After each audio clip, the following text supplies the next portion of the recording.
Hello friends, Yash ನಮ್ಮಣ್ಣ ಅಂತ ದೀಪಿಕಾ ದಾಸ್ ಎಲ್ಲೂ ಹೇಳಲ್ಲ ಯಾಕೆ?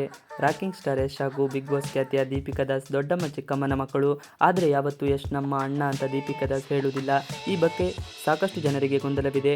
ಈ ಬಗ್ಗೆ ಸ್ವತಃ ದೀಪಿಕಾ ಮಾತನಾಡಿದ್ದಾರೆ.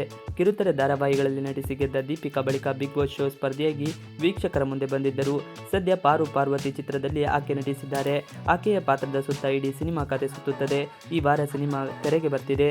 ಕೆಲ ಸಂದರ್ಶನಗಳಲ್ಲಿ ಭಾಗಿಯಾಗಿ ದೀಪಿಕಾ ಚಿತ್ರದ ಬಗ್ಗೆ ಮಾತನಾಡುತ್ತಿದ್ದಾರೆ. ಹಾಸನದಲ್ಲಿ ಹುಟ್ಟಿ ಬೆಳೆದರು ದೀಪಿಕಾ ದಾಸ್. ಆಕೆಯ ಒಬ್ಬ ಸಹೋದರ ಕೂಡ ಇದ್ದಾರೆ. ಹೈಸ್ಕೂಲ್ ವೇಳೆಗೆ ದೀಪಿಕಾ ಬೆಂಗಳೂರಿಗೆ ಬಂದರು. ಇಲ್ಲೇ ಕಾಲೇಜು ವಿದ್ಯಾಭ್ಯಾಸ ಮುಗಿಸಿದ್ದರು. ಕಾಲೇಜು ದಿನಗಳಲ್ಲಿ ರ್ಯಾಂಪ್ ಮೇಲೆ ಹೆಜ್ಜೆ ಹಾಕಿದ್ದರು. ಹಾಗಾಗಿ ನಿಧಾನವಾಗಿ ಮಾಡಲಿಂಗ್ ಕಡೆ ಮುಖ ಮಾಡಿದ್ದರು. ಆದರೆ ಮೊದಲಿಗೆ ಧಾರಾವಾಹಿಗಳಲ್ಲಿ ನಟಿಸಿದರು. ನಟಿಯಾದ ಬಳಿಕವೇ ಮಾಡಲಿಂಗ್ ಕ್ಷೇತ್ರದಲ್ಲಿ ಹೆಚ್ಚು ತೊಡಗಿಸಿಕೊಂಡವರು. ಕೃಷ್ಣ ರುಕ್ಮಿಣಿ ಧಾರಾವಾಹಿಯಲ್ಲಿ ಮೊದಲಿಗೆ ದೀಪಿಕಾ ದಾಸ್ ನಟಿಸಿದ್ದರು. ಆ ಧಾರಾವಾಹಿ ತಂಗಿ ಪಾತ್ರದಲ್ಲಿ ಮಿಂಚಿದ್ದರು. ಬೆಂಗಳೂರು ಮೆಟ್ರೋ ಎಂಬ ಚಿತ್ರದಲ್ಲಿ ಮೊದಲಿಗೆ ನಟಿಸಿದ್ದರು. ಆದರೆ ಅದು ಬಿಡುಗಡೆ ಆಗಲೇ ಇಲ್ಲ. ಆ ನಂತರ ನಾಗಿಣಿ ಧಾರಾವಾಹಿಯಲ್ಲಿ ಲೀಡ್ ರೋಲ್ನಲ್ಲಿ ಮಿಂಚಿದರು. 5 ವರ್ಷಗಳ ಕಾಲ ಇದಕ್ಕಾಗಿ ಕೆಲಸ ಮಾಡಿದ್ದರು. ಈ ಧಾರಾವಾಹಿ ಬೆಳ್ಳಿತೆರೆ ಮೇಲೆ ತಂದುಕೊಟ್ಟಿತು. ನಾಗಿಣಿ ಧಾರಾವಾಹಿ ಬಳಿಕ ಬಿಗ್ ಬಾಸ್ ಶೋಗೆ ಎಂಟ್ರಿ ಕೊಟ್ಟರು. ಇನ್ನು ನಟ ಯಶ್ ಹಾಗೂ ದೀಪಿಕಾ ದಾಸ್ ಅಣ್ಣ ತಂಗಿ ಎಂದು ಬಹಳ ಜನರಿಗೆ ಗೊತ್ತಿಲ್ಲ. ಯಾವುದೇ ಜಗಳ ನಮ್ಮ ನಡುವೆ ಇಲ್ಲ.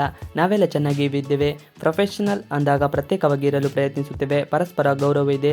ಎಲ್ಲೂ ತಂಗಿ ಅಂತೆ, ಅಣ್ಣ ಅಂತೆ, ಅಮ್ಮ, ದೊಡ್ಡಮ್ಮ ಎಂದು ಹೇಳಿಕೊಳ್ಳಲು ಇಷ್ಟ ಇರಲಿಲ್ಲ. ಅದನ್ನು ಪಾಲಿಸಿಕೊಂಡು ಬರುತ್ತಿದ್ದೀವಿ.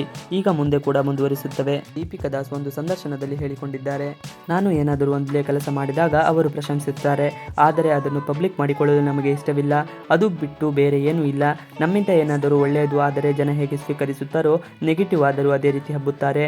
ನಮ್ಮಿಂದ ಒಳ್ಳೆಯದು ಆಗಿದ್ದರೂ ಕೆಟ್ಟದ್ದು ಆಗಬಾರದು.